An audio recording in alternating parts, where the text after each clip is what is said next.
Hello everyone, कैसे हैं आप सभी। मैं उम्मीद करता हूँ आप सभी एकदम बढ़िया होंगे। तो लीजिए, आज हमारा master course on plant physiology start होने जा रहा है। जैसे कि आपके साथ मैंने कुछ दिन पहले ये चीज शेयर करी थी कि हम बहुत जल्द एक कोर्स स्टार्ट करने वाले हैं अपने यूट्यूब चैनल के ऊपर। और ये कोर्स रहेगा प्लांट फिजियोलॉजी के ऊपर। And specially it is based on the JK PSC 10+2 syllabus, right. जो आपके यहाँ पर 10+2 की बॉटनी के अंडर जो पोस्ट है फॉर द लेक्चरर जेकेपीएससी ने दी है, उसके रिगार्डिंग जो प्लांट फिजियोलॉजी नाम का एक चैप्टर है, एक यूनिट है उस सिलेबस में, उसे हम कवर कर रहे हैं। ओके। सो आज हम लोग इन क्लासेस को स्टार्ट कर रहे हैं। ये आपके पास लाइव क्लासेस रहेंगी और इन लाइव क्लासेस में हम लोग प्लांट फिजियोलॉजी के जो भी कॉन्सेप्ट्स हैं उनको हम कवर करेंगे। तो आज की क्लास में हम लोग स्टार्ट करने जा रहे हैं फोटोसिंथेसिस के साथ, राइट। आपको पता है प्लांट फिजियोलॉजी एक बहुत बड़ा एक यूनिट है। ओके। इस यूनिट के अंदर बहुत सारे कॉन्सेप्ट्स आते हैं, बहुत सारे टॉपिक्स आते हैं, like photosynthesis, respiration, plant growth and development, mineral nutrition, right. ये सारी चीजें हमारे प्लांट फिजियोलॉजी का पार्ट है। तो उन सभी चीजों को हम अब कवर करेंगे हमारे इस चैनल के ऊपर। और आज हम लोग शुरुआत करने वाले हैं फोटोसिंथेसिस के साथ, ठीक है। सो इस कोर्स को आपने ज्यादा से ज्यादा शेयर करना है। इसमें जो भी वीडियो लेक्चर्स रहेंगे, जब हम एक टॉपिक को कंप्लीट कर लेंगे, उसके बाद हम उसके ऊपर क्वेश्चन प्रैक्टिस करेंगे, ठीक है। और उसके ऊपर बेस्ड हम आपको कुछ मॉक टेस्ट की फॉर्म में कुछ पीडीएफ्स प्रोवाइड करेंगे टेलीग्राम चैनल के ऊपर। So don't forget to join the Telegram channel. I will provide the link in the description box. Okay, right. So हमारा ये लेक्चर स्टार्ट होने वाला है। और मैं आपसे यही जो है वो गुजारिश करूंगा कि इस लेक्चर को ज्यादा से ज्यादा शेयर करें। और एक लाइक तो आप कर ही सकते हो, बस उसको टैप ही करना होता है। उससे मुझे भी थोड़ा सा एक पुश मिलेगा और मैं अच्छे से और बेहतरीन तरीके से आपके लिए जो कंटेंट है, जो उसको डिलीवर करना है, वो मैं बहुत अच्छे से इफेक्टिवली कर पाऊंगा। ओके। सो ये है हमारा फोटोसिंथेसिस का लेक्चर नंबर 1। तो आपको पता है फोटोसिंथेसिस एक बहुत ही वास्ट कॉन्सेप्ट है। और जो सिलेबस में टॉपिक्स आपके दिए हुए हैं, उन टॉपिक्स को हम यहाँ पर कवर करेंगे। एज पर द सिलेबस चला जाएगा। और इसमें लेक्चर्स जो है वो कंटिन्यू रहेंगे। अब एक लेक्चर में तो हम फोटोसिंथेसिस कवर नहीं कर सकते, तो हम ट्राई करेंगे 2 से 3 लेक्चर में हम इस फोटोसिंथेसिस को कंप्लीट कर लें। ओके। सो चलिए हम लोग स्टार्ट करते हैं हमारे इस क्लास को। और जो भी चीजें मैंने आपके लिए यहाँ पर रखी हैं पीपीटी में, जो भी कंटेंट है आपका इसमें, वो कंटेंट मैंने बहुत सारी बुक्स को कंसल्ट करके लिया है। आपके पास स्टैंडर्ड बुक्स भी कंसल्ट की हैं, इंडियन ऑथर की बुक्स भी कंसल्ट की है। सभी को कंसल्ट करके मैंने यहाँ पर इस कंटेंट को बनाया है, without compromising the quality and quantity. Okay. तो चलिए स्टार्ट करते हैं हमारी आज की क्लास को। तो चलिए समझते हैं कि फोटोसिंथेसिस क्या है। अब ये कोई ऐसा कॉन्सेप्ट तो नहीं है कि जो आप इसे पहली बार पढ़ रहे हो। आप बचपन से इसके बारे में पढ़ते आते हो कि आपके जो प्लांट्स होते हैं वो अपना खाना खुद बनाते हैं, सनलाइट को यूज करके, कार्बन डाइऑक्साइड को यूज करके, वाटर को यूज करके, ठीक है। और ये प्रतिक्रिया, ये पूरा प्रोसेस वो तभी कर पाते हैं बिकॉज उनके पास एक पिगमेंट होती है और वो पिगमेंट लाइट को ट्रैप करती है, ठीक है। So the process of synthesis of organic food, that is carbohydrates from CO2 and water using light energy trapped by chlorophyll, it is called as photosynthesis. Okay.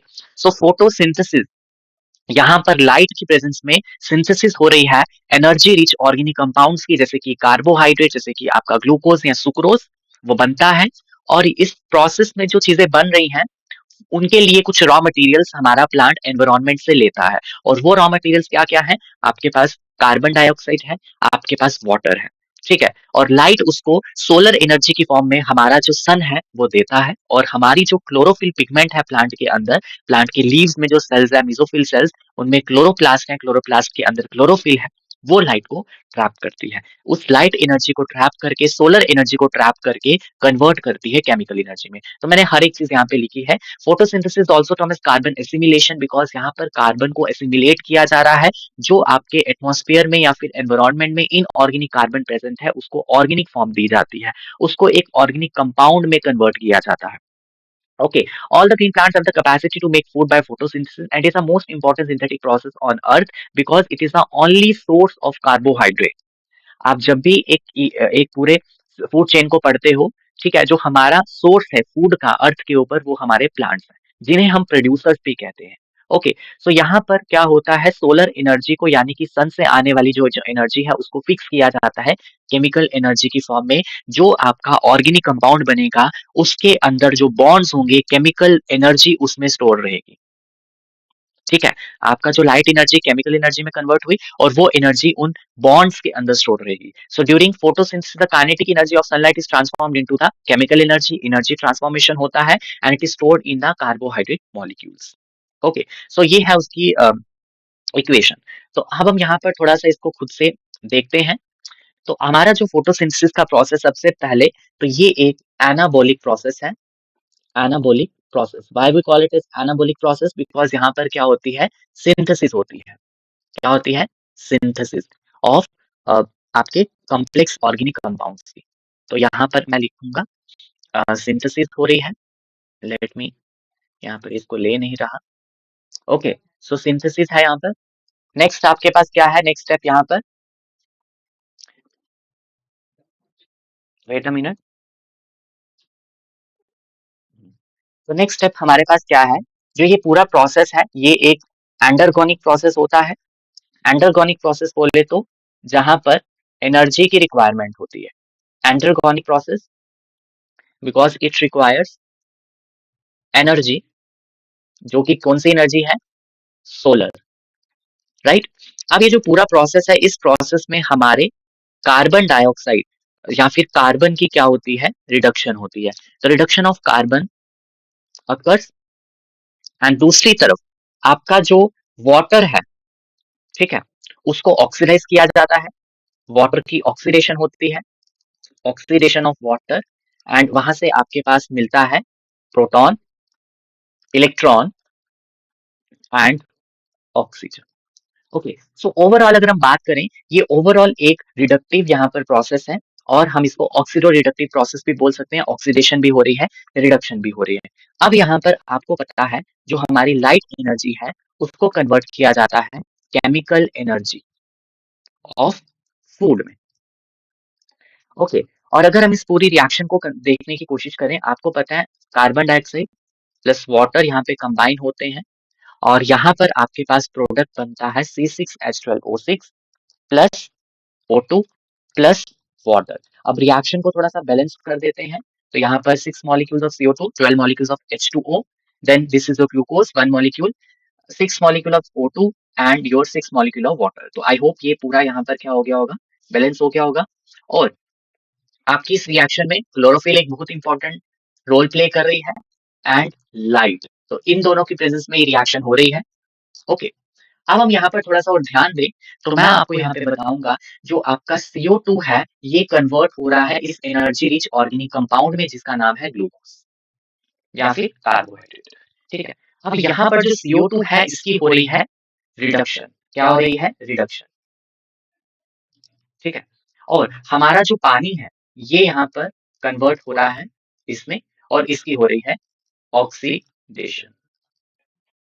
Okay, अब ये जो processes हैं ये अलग अलग फेजेस में टेक प्लेस करते हैं।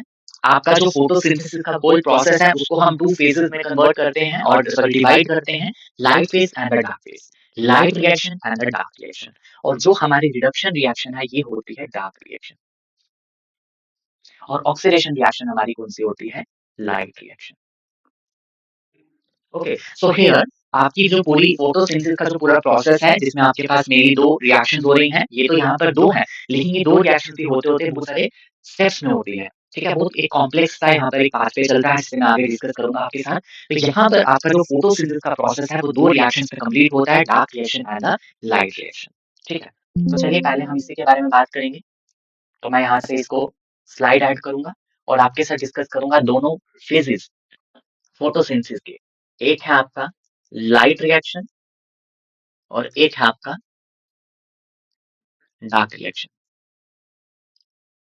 ओके, चलिए डिस्कस करते हैं सबसे पहले लाइट रिएक्शन को। Light reaction as a name itself indicate it requires light. ठीक है, प्रेजेंस ऑफ लाइट। जब लाइट होगी उस टाइम पर आपका जो प्लांट है उसके अंदर लाइट रिएक्शन टेक प्लेस करेगी। अब ये लाइट रिएक्शन कहाँ होगी, ठीक है, साइट क्या होगी। अब साइट के लिए मैं आपको थोड़ा सा यहाँ पर क्लोरोप्लास्ट के बारे में बताऊंगा। आपको पता है क्लोरोप्लास्ट एक ऑर्गेनली होता है मेसोफिल सेल में, प्लांट के सेल में स्पेशली। तो उसके रीजन होते हैं, है ना। आपको पता होगा जो ग्रेना रीजन होता है, ग्रेना, ग्रेना किससे मिलके बना होता है, बहुत सारे थाइलाकॉइड से। बहुत सारे थाइलाकोइड्स पाइल अप होते हैं like this like this like this like this, तो they will form a whole this group which we call as grana. अब ये एक क्या है, थाइलाकोइड है, ये एक क्या है, थाइलाकोइड, और ये पूरा है ग्रेना। ठीक है, अगर हम एक थाइलाकोइड को कंसीडर करें, थाइलाकोइड की जो मेम्ब्रेन है उसके ऊपर लाइट रिएक्शन हो रही है। मेम्ब्रेन के ऊपर ही क्यों हो रही है, बिकॉज मेम्ब्रेन के ऊपर है पिगमेंट्स, और पिगमेंट्स का काम क्या होता है, लाइट को एब्जॉर्ब करना। ठीक है, और जब लाइट एब्जॉर्ब होगी तो क्या होगा, it will start the light reaction, it will start the light phase of the photosynthesis, light reaction. ठीक है, अब बहुत इंपॉर्टेंट यहाँ पर एक बात आती है, इस लाइट रिएक्शन में जो यहाँ पर सारी रिएक्शन हो रही है उससे क्या बनेगा, तो इस रिएक्शन में सिंथेसिस होती है एसिमिलेटरी पावर्स की, assimilatory powers. What are assimilatory powers, जैसे कि एटीपी एंड योर NADPH2, जो आगे चल के सेल इसको यूज करेगा और हमारे कार्बन को रिड्यूस करके organic energy rich organic compounds को बनाएगा। तो these are the assimilatory powers. अब इस केस में किसी भी तरह का खाना, फूड नहीं बनता, कार्बोहाइड्रेट्स इस फेज में नहीं बनते, नो सिंथेसिस ऑफ फूड। इसमें सिर्फ और सिर्फ क्या होगा, एटीपी और NADPH बनेंगे। राइट, सो आई होप यहाँ तक आपको समझ आ गई होगी। अब हम डार्क रिएक्शन की तरफ बढ़ते हैं। अब डार्क रिएक्शन क्या है, मतलब जब प्लांट लाइट को यूज नहीं कर रहा, मतलब इस रिएक्शन को होने के लिए लाइट की रिक्वायरमेंट नहीं है, ठीक है, तो उसे हम डार्क रिएक्शन कहते हैं। अब इसका मतलब ये नहीं कि प्लांट अंधेरे में ये रिएक्शन करता है, नो, प्लांट को लाइट की यूज नहीं कर रहा, लाइट को यूज नहीं कर रहा, और लाइट को बिना यूज करे रिएक्शन कर रहा है और फूड बना रहा है। हमारा जो कार्बोहाइड्रेट है वो इसी रिएक्शन में बनता है। ठीक है, अब यहाँ पर साइट क्या है, किस जगह पे होता है क्लोरोप्लास्ट की, तो साइट है आपके पास stroma, stroma region of chloroplast, जहां पर आपका मैट्रिक्स वाला पार्ट होता है उसे हम स्ट्रोमा कहते हैं। ठीक है, इस फेज में फूड को बनाया जाता है, फूड की सिंथेसिस होती है। कौन सा फूड बनता है, ग्लूकोज बनता है। ठीक है, कार्बन डाइऑक्साइड को यहाँ पर फिक्स किया जाता है, फिक्सेशन होती है, किसकी फॉर्म में फिक्सेशन होती है, ग्लूकोज की फॉर्म में, कार्बोहाइड्रेट की फॉर्म में। ठीक है, नाउ अब आपके इस फेज में जो हम ग्लूकोज या कार्बोहाइड्रेट बना रहे हैं, इसको बनाने के लिए भी एनर्जी चाहिए। Energy formed in light reaction, जो आपकी लाइट रिएक्शन हुई थी पहले, उस रिएक्शन में जो भी एनर्जी बनी थी, जो भी एसिमिलेटरी पावर्स बने थे, उन एसिमिलेटरी पावर्स को यहाँ पर यूटिलाइज किया जाएगा in the synthesis of energy rich organic compounds. कहाँ से, from your CO2, carbon dioxide से। ठीक है, it does not depend upon light directly but indirectly it depends upon light, क्योंकि अगर लाइट रिएक्शन नहीं होगी तो डार्क रिएक्शन नहीं हो सकती, है ना। अगर तुम मार्केट से सब्जी नहीं लाओगे, आपकी किचन में सब्जी नहीं बन सकती। ओके, तो मार्केट से सब्जी लानी पड़ेगी, फिर ही किचन में सब्जी बनेगी। वैसे ही डार्क रिएक्शन होने के लिए जो एसिमिलेटरी पावर्स आपको चाहिए, जो एटीपी एनएडीपी चाहिए, वो आपको लाइट रिएक्शन दे रहा है, और तभी हम कहते हैं it depends upon light indirectly. ठीक है, इसको डार्क फेज से हमें ये नहीं बोलना है कि ये अंधेरे में हो रही है, लाइट नहीं चाहिए। लाइट तो चाहिए भाई, लाइट नहीं है तो फोटोसिंथेसिस नहीं होगी। फोटोसिंथेसिस को जो टर्म है उसमें ही फोटो आता है, उसमें ही लाइट आता है, तो बिना लाइट के तो काम हो ही नहीं सकता ना, isn't it? तो this is the whole overview of the light reaction and the dark reaction. हम इन चीजों को डिटेल में आगे पढ़ने वाले हैं। ओके, सो अब हम लोग स्टार्ट करेंगे फर्दर, और आगे बढ़ने से पहले मैं आपको कुछ एक्सपेरिमेंट्स यहाँ पे समझाऊंगा, जिससे हमारे पास बहुत सारी चीजों के बारे में पता चला। ठीक है, इन एक्सपेरिमेंट से हमें ये पता चला कि भाई फोटोसिंथेसिस में क्लोरोफिल इन्वॉल्व होती है, फोटोसिंथेसिस के लिए CO2 की बहुत इंपॉर्टेंट नीड होती है, क्लोरोफिल पिगमेंट कहाँ होती है, first visible product of photosynthesis क्या होता है। ठीक है, कौन कौन से रीजन ऑफ लाइट में, जो आपके पास विजिबल रीजन होता है लाइट का, उसके कौन से लाइट में फोटोसिंथेसिस ज्यादा होते हैं, मतलब इन सभी को यहाँ पर एक्सपेरिमेंट्स के थ्रू हमारे सामने रखा गया था। तो हमारे पास जो पहला एक्सपेरिमेंट निकल के आता है, इसका नाम है वेरीगेटेड लीफ एक्सपेरिमेंट। तो समझेंगे ये वेरीगेटेड लीफ एक्सपेरिमेंट एक्चुअली है क्या। तो मैं यहाँ पर एक पौधा ले आया हूँ आपके लिए, और इस पौधे में जो पत्ता है, ये पत्ता कैसा है, इस पत्ते का नाम है वेरीगेटेड लीफ। क्या नाम है, वेरीगेटेड लीफ, और इसी नाम से इस एक्सपेरिमेंट का भी नाम पड़ा था। What is variegated leaf? Variegated leaf वो लीफ होता है जिसमें दो हिस्से होते हैं, इसके दो पार्ट होते हैं, ठीक है। एक इसका होता है नॉन ग्रीन पार्ट, और एक इसका होता है ग्रीन पार्ट। आपने बहुत सारे ऐसे पत्ते देखे होंगे जिस पत्ते में आपको वहां पर कुछ हिस्सा ग्रीन दिखेगा, कुछ हिस्सा नॉन ग्रीन दिखेगा। नॉन ग्रीन हिस्सा बोले तो क्लोरोफिल वहां पर नहीं है, ग्रीन बोले तो क्लोरोफिल वहां पे प्रेजेंट है। क्लोरोफिल एक ग्रीन पिगमेंट है, वेरीगेटेड लीफ। अब आपने क्या किया, इस वेरीगेटेड लीफ को इस वेरीगेटेड लीफ को 24 आवर्स तक रखा। और 24 आवर्स में आपको पता है दिन भी होता है और रात भी होती है, 12 घंटे दिन और 12 घंटे रात, है ना। 24 आवर्स के बाद आपने इस लीफ को डिप किया, लीफ डिप्ड इन इथेनॉल। किसमें डाल दिया आपने? इथेनॉल में। इथेनॉल एक आपका ऑर्गेनिक सॉल्वेंट है, ठीक है। इथेनॉल में जब आपने इस लीफ को डिप किया तो इथेनॉल ने यहाँ पर क्या किया, इथेनॉल ने डिसॉल्व कर दी सारी क्लोरोफिल। क्या कर दी? इथेनॉल ने सारी क्लोरोफिल यहाँ पर डिसॉल्व कर दी। जैसे ही क्लोरोफिल यहाँ पे डिसॉल्व हुई तो आपका पत्ता यहाँ पर कैसा हो गया, डीकलराइज्ड लीफ हो गया। मतलब उसका जो रंग था वो सब वहां से निकल गया, डीकलराइज्ड लीफ हो गया, ठीक है। अब आपने इस डीकलराइज्ड लीफ के ऊपर आयोडीन का सोल्यूशन डाला। आयोडीन का सोल्यूशन आपको पता है येलो कलर का होता है। आयोडीन का जब आपने इसके ऊपर सोल्यूशन डाला तो हमारा जो पत्ता था उसने एक ब्लू कलर यहाँ पर दिया। उसने क्या कलर दिया? ब्लू कलर दिया। तो यहाँ पर ये थोड़ा सा ब्लू ब्लू हो गया और वो गाना गाने लगा, ब्लू है पानी पानी पानी, ठीक है। तो यहाँ पर आपके पास आ गया ब्लू कलर, ठीक है। और बाकी का जो हिस्सा था वहां पर कोई भी कलर नहीं आया, नॉट शो ब्लू कलर, ठीक है। यहाँ पर जो इसका अगर हम प्रॉपर कलर देखें तो वो ब्लू ब्लैक होता है, ठीक है। तो आप ब्लूइश ब्लैक कलर आपको मिलेगा, और यहाँ पर आपको कुछ हिस्सा ऐसा था जहां पर आपको ब्लू ब्लैक कलर नहीं दिखा, ठीक है, कुछ ही हिस्से में दिखा। तो यहाँ से हमने ये बोला कि blue black colour on the leaf is because of the starch. Iodine वहां पर रिएक्ट करता है स्टार्च के साथ, और वहां पर जो एक फाइनली एक जो प्रोडक्ट बनता है वो ब्लू कलर का होता है। ओके, सो ब्लू कलर का आना मतलब स्टार्च है।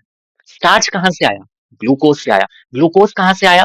फोटोसिंथेसिस से आया। फोटोसिंथेसिस हुई यानी कि वहां पे क्लोरोफिल प्रेजेंट थी, ठीक है। तो हम यहाँ पर इसको समराइज करेंगे और आपको एक कंक्लूजन भी यहाँ पर देंगे। क्या कंक्लूजन था? कंक्लूजन ये कहता है कि जो आपके पास ब्लू ब्लैक कलर आया है यहाँ पर लीफ के ऊपर, वो किस वजह से है, किस कारण से है? बिकॉज ऑफ द स्टार्च, ठीक है। ये एक्सपेरिमेंट आप लोग 12th में करते हो, 11 12th में भी करते हो, ठीक है। और जो आपका नॉन स्टार्च एरिया है उसमें no appearance of blue black colour, ठीक। ओके, सो यहाँ पर अगर हम इसको और ज्यादा फर्दर इलेबोरेट करें, ठीक है, इलेबोरेट करें अगर हम इसको, तो हम क्या देखेंगे, यहाँ देखिए जरा, यस, देखिए आपके पास एक पत्ता था, पत्ते का ग्रीन पार्ट था और नॉन ग्रीन पार्ट था, ठीक है। पत्ते के ग्रीन पार्ट में क्या था? क्लोरोफिल था। इसमें क्लोरोफिल नहीं था। क्लोरोफिल था तो क्या हुई? फोटोसिंथेसिस हुई। क्लोरोफिल नहीं था तो नो फोटोसिंथेसिस,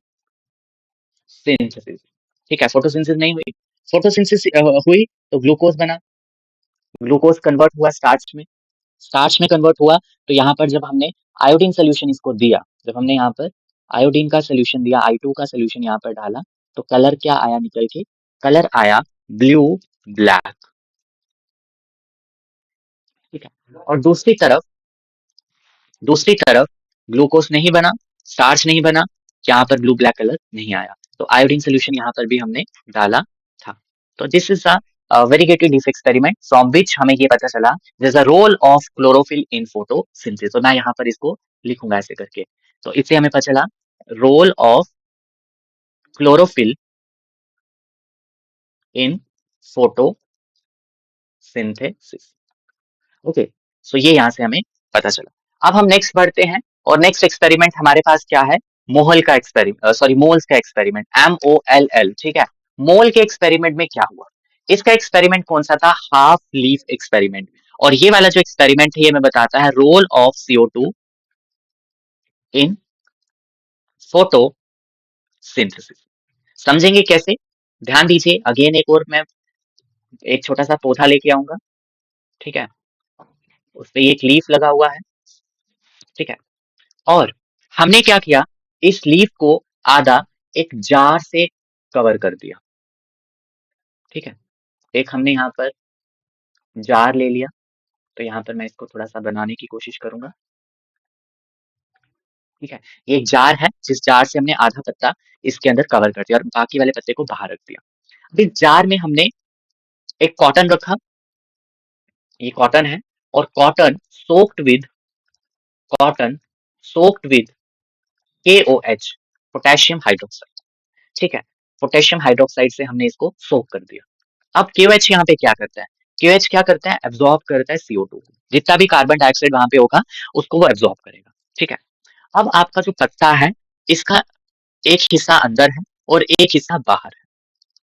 अब हम दोनों को यहाँ पर देखेंगे, जो इनसाइड है वहां पर CO2 उसको नहीं मिलेगी। मिलेगी क्यों नहीं मिलेगी? क्योंकि QH है, QH जितनी भी CO2 है उसको क्या कर लेगा? एब्जॉर्ब कर लेगा, तो इसको CO2 नहीं मिलेगी। लाइट मिल रही है, लाइट तो बराबर है, लाइट यहाँ से आ रही है, वो तो इसमें से भी पास ऑन होगी, ठीक है? क्लोरोफिल है वहां पर, है बिल्कुल है, ठीक है? लेकिन फोटोसिंथेसिस वहां पे हो रही है? बताओ मुझे, फोटोसिंथेसिस वहां पे नहीं हो रही, ठीक है? फोटोसिंथेसिस नहीं हो रही, तो नो ग्लूकोज, ग्लूकोज नहीं है, स्टार्च भी नहीं है, स्टार्च नहीं है, तो जब आप इसके ऊपर I2 का सोल्यूशन डालोगे, आयोडीन का सोल्यूशन डालोगे, तो आपको किसी भी तरीके का ब्लू ब्लैक कलर नहीं मिलेगा। No blue black colour. अगर हम बाहर वाला लीफ देखें, inside leaf and outside leaf में CO2 भी है, लाइट तो मिल ही रही है, क्लोरोफिल भी है, ठीक है? तो फोटोसिंथेसिस यहाँ पर होगी, फोटोसिंथेसिस होगी, ग्लूकोज बनेगा, ग्लूकोज बनेगा, स्टार्च बनेगा, तो जब हम इसके ऊपर I2 का सोल्यूशन डालेंगे, आयोडीन का सोल्यूशन डालेंगे, तो आपको कौन सा कलर मिलेगा? Blue black colour, blue black, ठीक है? तो ये आ गया आपका ब्लू ब्लैक कलर, इसने इसका नेगेटिव टेस्ट दिया, ठीक है? तो दैट मीन्स क्या हुआ, बताओ? यहाँ पर हमने ये देखा कि CO2 is very much important for the process of photosynthesis. जहां पर CO2 नहीं थी वहां पर फोटोसिंथेसिस नहीं हुई, ठीक है? लेकिन एक यहाँ पर इंपॉर्टेंट चीज निकल के आती है, जो आप ये प्लांट यहाँ पे यूज कर रहे हो वो कैसा होगा? डी स्टार्च्ड प्लांट, मतलब उसमें पहले से कोई भी स्टार्च नहीं होना चाहिए, जितना भी स्टार्च वो उसमें पूरा बना है, क्योंकि अगर हम इस प्लांट को एज इट इज यूज करेंगे तो कुछ थोड़ा बहुत स्टार्च बना ही होगा, पहले की भी तो फोटोसिंथेसिस हुई होगी, लेकिन आपको क्या करना है? प्लांट को प्लेस करना है डार्क में बिफोर परफॉर्मिंग द एक्सपेरिमेंट। आपने उसको अंधेरे में रख देना है, ताकि जितना भी फोटोसिंथेसिस वहां पे हुई है, जितना भी स्टार्च वहां पे बना है, वो सारा यूटिलाइज हो जाए और आपका प्लांट डी स्टार्च हो जाए, उसमें एकदम बिगनिंग से स्टार्ट हो, ठीक है ना? तभी आप इसके रिजल्ट्स को ले पाओगे, अदरवाइज आपको रिजल्ट्स नहीं मिलेंगे। ओके, तो पहले आपने सारा स्टार्च को खत्म करना है, फिर एक नए से शुरुआत करनी है। ओके, तो इसे हम कहते हैं डी स्टार्च प्लांट। चलिए आगे बढ़ते हैं। तो इस एक्सपेरिमेंट से हमें पता चला carbon dioxide is very much important for the process of photosynthesis. Next आपके पास है जोसेफ प्रिस्ले का एक्सपेरिमेंट। जोसेफ प्रिस्ले ने जो है हमारे एक चूहे को यूज किया, ठीक है? इसने भी चूहे को यहाँ पर थोड़ा सा परेशान किया, समझते हैं कैसे। जोसेफ प्रिस्ले ने अपने एक सेटअप में कैंडल ली, चूहा लिया, ठीक है? कैंडल, चूहा और मिंट प्लांट और बेल जार, ठीक है? अब समझते हैं, मैं यहाँ पर थोड़ा सा इसको बनाऊंगा। ये बेल जार है, ठीक है? इस बेल जार के अंदर यहाँ पर जल रही है एक मोमबत्ती, यानी कि कैंडल, ठीक है? दिस इज अ कैंडल, और यहाँ पर हमारा बैठा है चूहा, ठीक है? ये है हमारा माउस। अब आपको पता है, जो हमारा कैंडल है, जब ये जलती है, कंबशन होती है, तो इससे क्या निकलता है? CO2। अब ये एनिमल है, माउस है, माउस जब रेस्पिरेशन करेगा, ब्रीदिंग करेगा, इनहेल एंड एक्सहेल करेगा गैसेस का, तो वहां से वो एक्सहेल करेगा CO2, ठीक है? तो आपका ये जो जार है, इस जार के अंदर क्या-क्या होगा? यहाँ पर ध्यान देंगे सभी लोग। इस जार के अंदर आपका जो कैंडल है, वो क्या दे रहा है? CO2। माउस क्या दे रहा है? CO2। O2 है यहाँ पर, O2 एब्सेंट है, ऑक्सीजन एब्सेंट है, ऑक्सीजन एब्सेंट है, कैंडल क्या हो रही है? जल रही है, एक्सटिंग्विश, जलती रहेगी, और एक टाइम ऐसा आएगा आपकी जो कैंडल है वो यहाँ पर जलती रहेगी, और एट द एंड क्या होगा, चूहा, आपका जो माउस है उसकी मृत्यु हो जाएगी, मर जाएगा। क्यों मरेगा? Because of the suffocation. वो थोड़ी इस ऑक्सीजन डिफिशिएंट एटमॉस्फेयर में रह सकता है, रह सकता है कोई? ये देखो यहाँ ये बहुत खुश है, नाच रहा है, पर कुछ समय के बाद जैसे ही कैंडल यहाँ पर हुई खत्म, कैंडल एक्सटिंग्विश हुई, उसके बाद वो इतनी ज्यादा CO2 बन जाएगी, बेचारे की मृत्यु। देखो टाटा बाय बाय, RIP हो गया इसका, है ना। अब नेक्स्ट तरफ बढ़ते हैं। एक और एक्सपेरिमेंट है यहाँ पर, दूसरा सेटअप बनाते हैं बेल जार वाला, और इसको समझते हैं। अब बेल जार में उसने क्या किया, अगेन कैंडल रखी, जलती हुई कैंडल, मोमबत्ती, और आपका चूहा, चूहा है यहाँ पर। बट उसके साथ साथ यहाँ पर उसने एक मिंट प्लांट को भी रख दिया, ठीक है, मिंट प्लांट। ओके, अब हुआ क्या, आपकी जो कैंडल से CO2 निकलती थी वो ये प्लांट ले लेता था, यहाँ से जो CO2 निकलती थी वो प्लांट ले लेता था। इन रिटर्न प्लांट क्या देता था, O2 देता था। क्या देता था? O2, ऑक्सीजन, प्राण वायु, ठीक है ना। तो प्राण वायु जब इसको मिलेगी चूहे को, तो चूहा क्या करेगा, नाचेगा, है ना, वो थोड़ी मरेगा। वो तो चाहेगा कि अब तो मैं नाचूंगा। देखिए यहाँ पर यू कैन सी, देखिए इसमें आपका जो माउस है वो सरवाइव करेगा एयर में, क्योंकि वो हवा प्यूरिफाई की जा रही है प्लांट के द्वारा, है ना। सो यहाँ पे आप देख सकते हो, इस केस में जो आपका CO2 है that is purified bye O2, ठीक है। हम यहाँ पे लिखेंगे CO2 rich air is purified bye O2, और इस एनवायरनमेंट में जो आपका माउस है उसकी बल्ले बल्ले हो जाएगी, वो वहां पे सरवाइव करेगा। तो यहाँ से हमें ये पता चला, अब ये जो O2 है वो कहाँ से आ रहा है, वो प्लांट से आ रहा है। कहाँ से आ रहा है? प्लांट से आ रहा है। तो इससे हमें ये पता चला कि प्लांट्स क्या करते हैं, प्यूरिफाई करते हैं हमारी एयर को, उसमें से CO2 को खत्म करके क्या देते हैं, O2 देते हैं, और उसको प्यूरिफाई करते हैं। उसको जो है एनिमल्स के लिए या अदर लिविंग ऑर्गेनिजम्स के लिए, उस दूसरे ऑर्गेनिजम्स को जिंदा रहने के लिए उस हवा को वैसे बनाते हैं, है ना, प्यूरिफाई करते हैं। तो this was the Joseph Presley experiment, एक बार एनसीईआरटी से भी पढ़ लेना, तो वहां पर यही समझाया हुआ है। ओके, और ये एक्सपेरिमेंट से ये पता चला था कि Presley discovered oxygen in the 1774। तो मैं यहाँ पे लिख देता हूँ, he discovered the oxygen in 1774। मतलब इस एक्सपेरिमेंट के थ्रू से पता चला कि प्लांट से ऑक्सीजन आती है, और वो ऑक्सीजन कौन यूज करता है, एनिमल यूज करता है, ठीक है। आगे बढ़ते हैं, इग्नेन इंगन हाउस एक्सपेरिमेंट को पढ़ते हैं। जैन इंगन हाउस एक्सपेरिमेंट, जो कि 1730 से 1799 के टाइम पर इन्होंने दिया था, ठीक है। ओके, तो देखो इसमें क्या होगा, ये अगेन क्या कहते हैं, plants purify air, plants purify air, plants क्या करते हैं, प्यूरिफाई एयर को प्यूरिफाई करते हैं, किसमें, in the presence of light, presence of light. अब इन्होंने क्या किया, इन्होंने एक एक्वेटिक प्लांट लिया जिसका नाम होता है हाइड्रिला, ठीक है। ये है एक जार, बेल जार, जिसके अंदर इन्होंने एक्वेटिक प्लांट को ग्रो करवाया। ये आपका हाइड्रिला है, दिस इज हाइड्रिला। हाइड्रिला एक एक्वेटिक प्लांट है, तो इसके आसपास पानी बना देंगे हम, तो ये पानी में ग्रो करता है, ठीक है। अब जब इसके ऊपर यहाँ से लाइट पड़ती है, यहाँ से प्लांट के ऊपर जब लाइट पड़ेगी, तो प्लांट में क्या होगा, लाइट आने से प्लांट क्या करेंगे, फोटोसिंथेसिस करेंगे।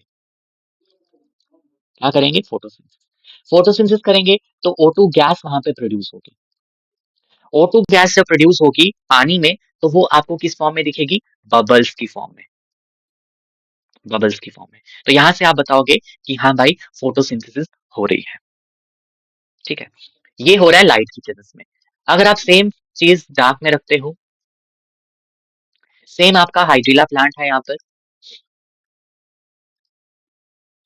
ठीक है, पानी में रखा है इसको, लेकिन अब यहाँ पर आप इसको लाइट नहीं देते, डार्क में रखते हो, तो डार्क में रखने पर क्या होगा, बताओ मुझे, फोटोसिंथेसिस होगी, नहीं होगी। फोटोसिंथेसिस नहीं होगी तो O2 नहीं बनेगा, O2 नहीं बनेगा तो नो बबल्स फॉर्म, बबल्स किसके बनते हैं, O2 के ही तो बनते हैं, तो बबल्स नहीं बनेंगे। ठीक है, तो ये आपका है एक्वेटिक प्लांट हाइड्रिला। तो आई होप यहाँ से आपको और ज्यादा क्लियर हुआ होगा। ठीक है, इसके बाद आगे बढ़ते हैं। जूलियस बॉर्न सैक्स का एक्सपेरिमेंट, इन्होंने क्या किया था, 1854 में इन्होंने कहा कि जो आपके पास क्लोरोफिल है, जो आपके प्लांट का ग्रीन हिस्सा है, ग्रीन पार्ट, वो कहाँ प्रेजेंट होता है, it is present in special body which we call as chloroplast. तो इन्होंने ये बताया था। ठीक है, और दूसरा इन्होंने कहा था कि जो पहला विजिबल प्रोडक्ट है, विजिबल प्रोडक्ट किसका, फोटोसिंथेसिस का, वो क्या होता है, स्टार्च होता है, क्योंकि ग्लूकोज आपका स्टार्च में कन्वर्ट हो जाता है, तो दैट इज योर स्टार्च। तो ये किन्होंने, और स्टार्च कहाँ बनता है, क्लोरोप्लास्ट में बनता है। सुक्रोज कहाँ बनता है, साइटोसोल में बनता है। ठीक है, ये भी मैं आपको बताऊंगा। तो ये था आपका Julius born sex experiment, experiment नहीं था, जस्ट इन्होंने यहाँ पर चीजों को बताया, तो हम इसको एक्सपेरिमेंट नहीं कहेंगे। आगे बढ़ते हैं, एंगलमैन का एक्सपेरिमेंट, वेरी इंपॉर्टेंट, और इसको आप लोगों ने समझना है। ठीक है, ध्यान से समझना है। अब एंगलमैन के एक्सपेरिमेंट में इन्होंने क्या किया, इन्होंने एक प्रिज्म लिया। प्रिज्म तो आप सभी लोगों ने देखा होगा, प्रिज्म। जब हम ये प्राइमर लिख दिया मैंने, प्रिज्म, प्रिज्म से आपको पता है जब हम व्हाइट लाइट को पास करते हैं, तो व्हाइट लाइट का वहां पर डिस्पर्शन हो जाता है ना, डिस्पर्शन ऑफ लाइट होता है। और डिस्पर्शन ऑफ लाइट से कितने रंग निकलते हैं, 7 रंग निकलते हैं, 3, 4, 5, 6 और ये 7। ठीक है, 7 रंग। ओके, ये है आपकी लाइट, कौन सी light, white light. White light यहाँ से डिस्पर्स हुई प्रिज्म से, और ये कौन सा रीजन होता है, विजिबल रीजन होता है। इलेक्ट्रोमैग्नेटिक जो स्पेक्ट्रम होता है उसका विजिबल लाइट होती है, विजिबल रीजन वाली, और इससे आपके निकलता है 7 रंग, जिसे हम कहते हैं विब ग्योर। क्या बोलते हैं, विब ग्योर। तो ये है वी। ठीक है, अब हमने ये जो एक्सपेरिमेंट यहाँ पे कर रहे हैं, जो ये 7 रंग वाली लाइट जो डाल रहे हैं, वो किसके ऊपर डाल रहे हैं, हम यहाँ पर यूज कर रहे हैं एक ग्रीन एल्गा क्लोरोफाइसी का मेंबर जिसका नाम है Cladophora. This is your Cladophora. ठीक है, फिलामेंटस फंजाई होती है क्लैडोफोरा, क्लैडोफोरा के ऊपर हमने इसको डाला। अब ये है V I B G Y O R, VIBGYOR. ठीक है, अब हमने यहाँ पर क्या किया, हमने यहाँ पर एक मिक्सचर लिया एरोबिक बैक्टीरिया का, और उनको इस पे डाल दिया, इस सेटअप में डाल दिया। ठीक है, मतलब आपका जो क्लैडोफोरा है, ये यहाँ पर स्पायरोगायरा लिखा है, तो माना द सेम थिंग आपका फ्लोरोफाइसी का मेंबर है ग्रीन एल्गी का, तो वहां पर हमने एक मिक्सचर पूरा बैक्टीरिया का डाल दिया, एरोबिक बैक्टीरिया का। एरोबिक बैक्टीरिया क्या करते हैं, जो O2 को यूज करते हैं। ठीक है, ये हमारे पास मैंने बैक्टीरिया बना दी ब्लू ब्लू कलर के। ठीक है,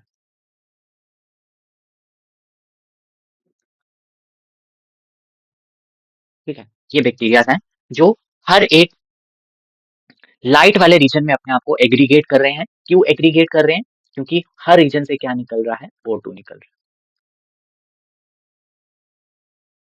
है। 1 2 3 4 5 6 7 O2। ठीक है, O2 निकल रहा है, यानी कि इन सब में क्या हो रही है, फोटो सिंथेसिस हो रही है, फोटोसिंथेसिस हो रही है। ठीक है, अब हम यहाँ से ये चेक करेंगे कि बैक्टीरिया सबसे ज्यादा किस रीजन में है, जो आपके विबग्योर वाली लाइट पड़ रही है क्लैडोफोरा के ऊपर, और उसके उससे O2 निकलेगी। और बैक्टीरिया यहाँ पे कौन से हैं, aerobic bacteria, I will write over here, aerobic bacteria, aerobic bacteria, जिनको ऑक्सीजन बहुत पसंद है। ठीक है, जब हम इनको देख रहे हैं, हमने ये देखा कि मैक्सिमम बैक्टीरिया अपने आप को एग्रीगेट कर रहे हैं रेड लाइट वाले रीजन में, जहां पर रेड लाइट है, और दूसरा ब्लू वाले रीजन में। ठीक है, जहां पे आपका ब्लू लाइट है। तो हम यहाँ पर लिखेंगे मैक्सिमम बैक्टीरिया हेयर, एंड यहाँ पर मैक्सिमम बैक्टीरिया। ठीक है, तो मैक्सिमम बैक्टीरिया यहाँ पर क्यों है, क्योंकि यहाँ पर ज्यादा O2 बन रही है। ठीक है, तो मैक्सिमम O2 प्रोडक्शन, और इसको रिलेट करेंगे मैक्सिमम रेट ऑफ फोटोसिंथेसिस पे। तो मतलब कुछ कुछ एरियाज में फोटोसिंथेसिस ज्यादा हो रही है, यानी कि O2 प्रोडक्शन ज्यादा हो रही है। अब ये रीजन कौन से हैं, red and blue region. Very important, यहाँ से आपकी एक डिस्कवरी हुई थी, रेड एंड ब्लू रीजन, और इस रीजन पे आपके पास मैक्सिमम बैक्टीरियाज ने एग्रीगेट किया है। क्यों किया है? क्योंकि उनको ऑक्सीजन मिल रही है ज़्यादा वहाँ से, तो जहाँ से ज़्यादा ऑक्सीजन मिलेगी, वो वहीं पर जाना पसंद करेंगे ना। तो यू कैन सी ये है एरोटेक्टिक बैक्टीरिया या फिर एरोबिक बैक्टीरिया। तो ये बैक्टीरियाज़ यहाँ पे ज़्यादा एक्यूमुलेट हो रहे हैं और इस रीजन में। ये रेड हो गया और ये ब्लू और रेड, ठीक है? तो यहाँ से हमें पता चला था एक्शन स्पेक्ट्रम के बारे में। First action spectrum, first action, ये मैं आगे आपको पढ़ाऊंगा। First action spectrum of photosynthesis. आपका जो फोटोसिंथेसिस का जो मैक्सिमम रेट है वो कौन से रीजन में है? ब्लू एंड रेड रीजन में। तो that is a action spectrum कि उस रीजन में आपकी क्लोरोफिल ज्यादा लाइट को वहां पे एब्जॉर्ब कर रही है और फोटोसिंथेसिस का रेट बहुत हाई है, ज्यादा O2 प्रोडक्शन हो रही है। तो this was the Engelmann experiment और यहाँ से आपका एक्शन स्पेक्ट्रा का कॉन्सेप्ट आया था। ठीक है, सो आई होप यहाँ तक आप चीजों को कवर कर पा रहे होंगे और अगर आपको मेरे इस लेक्चर में चीजें समझ आ रही हैं तो हमारे इस लेक्चर को लाइक भी कर दो और शेयर भी कर दो, और अगर आपको कोई डाउट है तो आप कमेंट सेक्शन में पूछ सकते हो मुझसे। ठीक है, अब आगे बढ़ते हैं। तो इसके बाद क्या हुआ? By the end of by the end of 19th century, or we can say that middle of 19th century, by the middle of 19th century, by the middle of 19th century, क्या देखने को मिला? ठीक है, by the middle of 19th century हमारे पास equation आ गई फॉर फोटोसिंथेसिस। जो फोटोसिंथेसिस की इक्वेशन थी वो हमें समझ में आ गई, जो आज हम पढ़ते हैं। आपको पता है इक्वेशन, तो उसको मैं लिखूंगा CO2 plus water gives us C6H12O6 plus यहाँ पर O2 as a by product. Okay, you know that in this whole reaction your carbon dioxide gets reduced, इसकी रिडक्शन होती है और रिडक्शन से क्या बनता है? ग्लूकोज बनता है। ठीक है, क्या बनता है? ग्लूकोज बनता है। ओके, H2O, H2O यहाँ पर एक इसकी ऑक्सीडेशन होती है। क्यों? क्योंकि ये एक ऑक्सीडाइजेबल कंपाउंड है, ऑक्सीडाइजेबल कंपाउंड है। ऑक्सीडेशन होगी तो हाइड्रोजन एटम्स बनेंगे और वो हाइड्रोजन एटम्स कहीं ना कहीं क्या करेंगे? वही हाइड्रोजन एटम्स हमारे कार्बन को रिड्यूस करवाएंगे। तो रिडक्शन ऑफ कार्बन हमारे यही H positive sorry hydrogen atoms करते हैं। ठीक है, दूसरा दूसरा यहाँ पे क्या होगा? हमारा जो H2O है यही से O2 आता है, ये तो मैं आगे समझाऊंगा आपको। ठीक है, तो हाइड्रोजन हमारा वाटर बहुत ज्यादा इंपॉर्टेंट है इस पूरे फोटोसिंथेसिस के प्रोसेस में। इसके बाद हमारे पास एक और बंदा निकल के आया जिसका नाम है वैन नील। ठीक है, 1897 से आपका 1985, यस। इन्होंने किस पे काम किया? इन्होंने काम किया purple and green sulphur bacteria पे। और मैं आपको बता दूं, ये जो पर्पल और ग्रीन सल्फर बैक्टीरियाज होते हैं इनके अंदर भी फोटोसिंथेसिस होती है क्योंकि इनके पास पिगमेंट्स होते हैं, लेकिन इनकी फोटोसिंथेसिस कैसी होती है? एनऑक्सीजनिक, एनऑक्सीजनिक। इनकी फोटोसिंथेसिस में oxygen as a by product नहीं निकलता है क्योंकि ये वाटर को as an hydrogen donor use नहीं करते, ये उसकी जगह कुछ एसिड्स को, जैसे हाइड्रोजन सल्फाइड है, इनऑर्गेनिक कंपाउंड्स को यूज करते हैं। ठीक है, let me show you.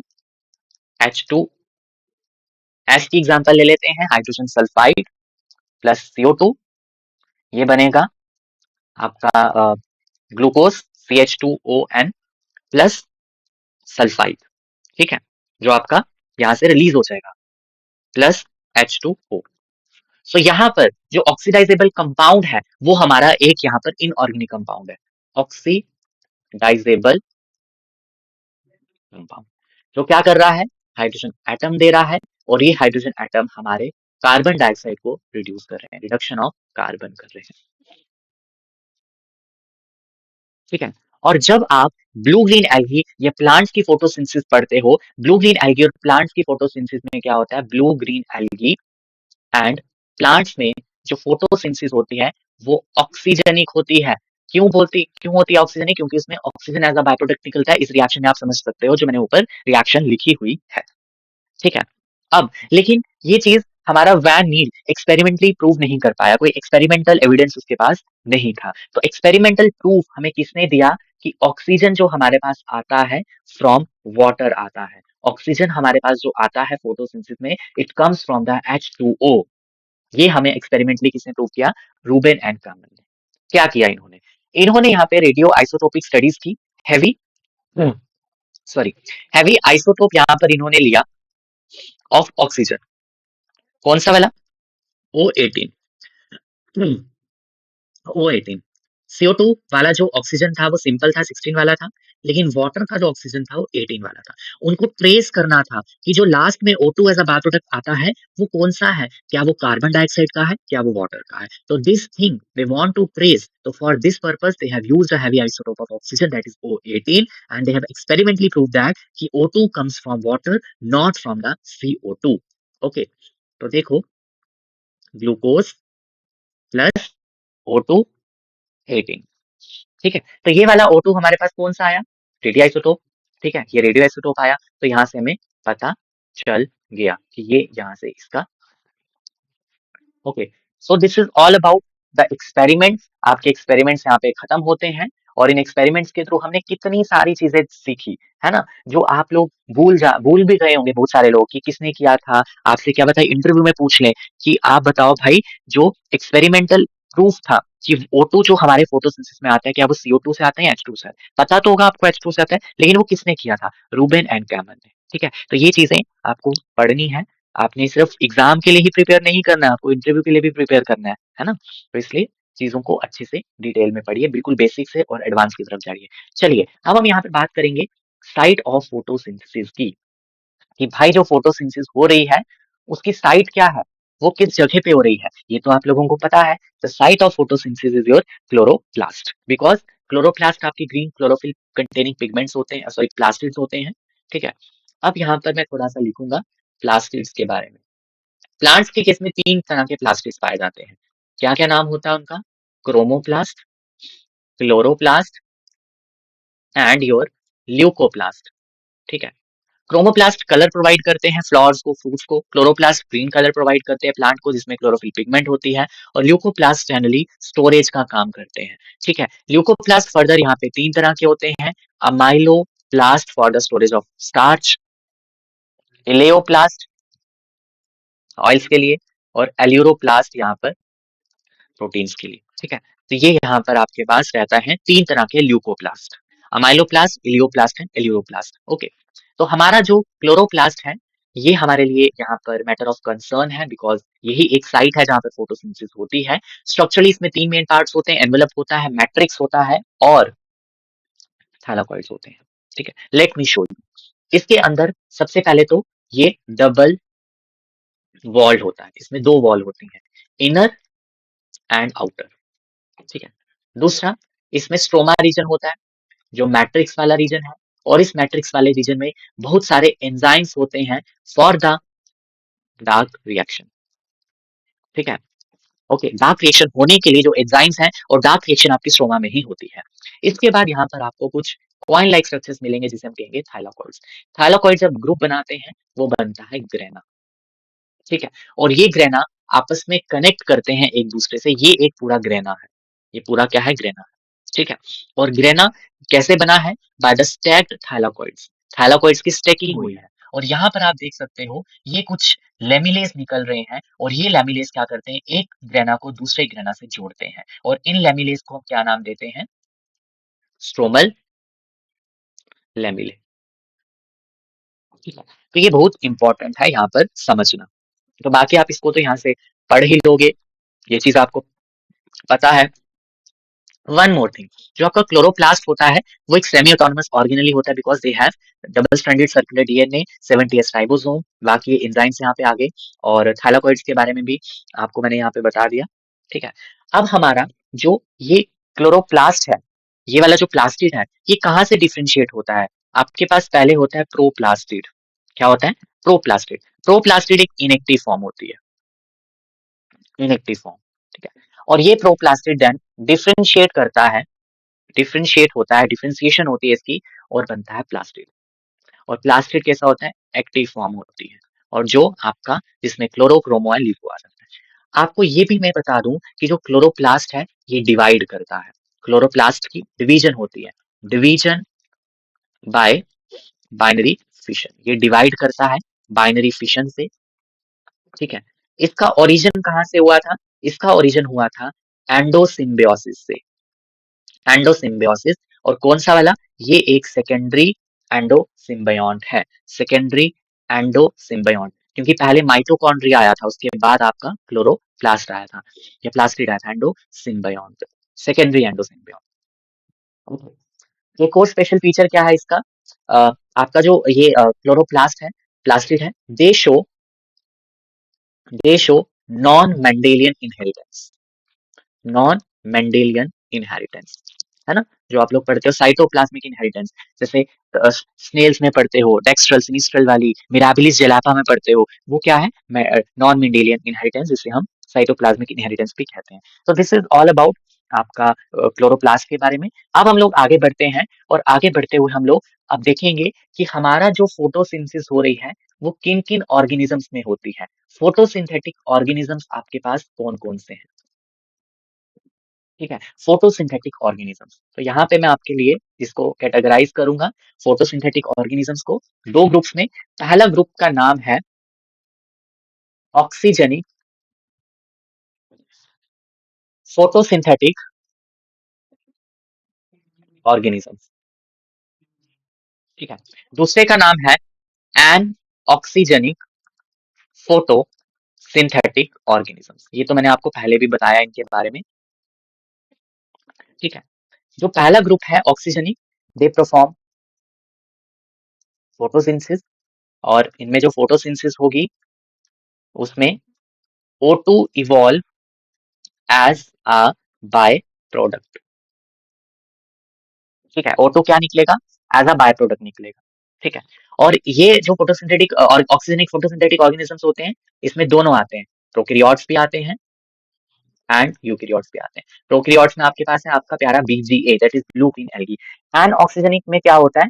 No O2 is evolve, O2 नहीं निकलता, फोटोसिंथेसिस होगी, O2 नहीं निकलेगा। और ये सिर्फ और सिर्फ कहाँ पे होती है? शोन बाय प्रोकैरियोट्स, सिर्फ और सिर्फ प्रोकैरियोट्स में होती है ओनली।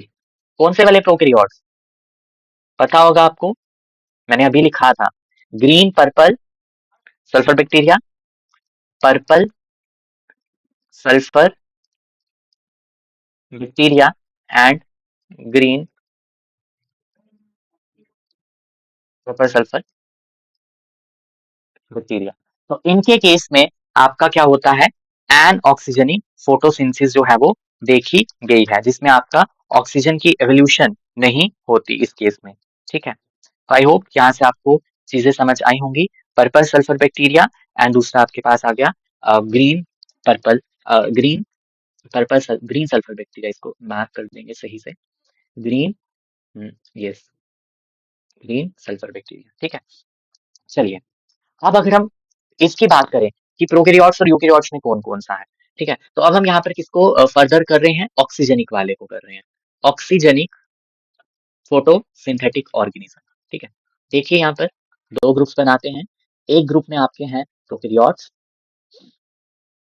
और एक ग्रुप्स में आपके क्या है? यूकैरियोट्स, ठीक है। आगे चल के मैं ये भी बताऊंगा कि why green sulphur bacteria and purple sulphur bacteria do not show oxygenic photosynthesis and why cyanobacteria being a prokaryote show oxygenic. तो ये मैं आगे आपके साथ क्लियर करूंगा जब फोटोसिंथेटिक मशीनरी को पढ़ाऊंगा, ठीक है। तो आपने बिल्कुल भी घबराना नहीं है कि ये कैसे हो गया, ये कहाँ से हो गया, ठीक है। एवरीथिंग मैं आपको क्रिस्टल क्लियर करूंगा। तो प्रोकैरियोट्स में आपके पास कौन आता है? साइनोबैक्टीरिया आता है, और यूकैरियोट्स में आपके पास आते हैं प्रोटिस्ट और प्लांट्स। प्रोटिस्ट में आपके पास आते हैं डायनोफ्लैजिलेट्स, जो मैंने आपको पढ़ाया है बायोलॉजिकल क्लासिफिकेशन में, डायटॉम्स, ये भी पढ़े हैं हमने, और यूग्लिया, ठीक है।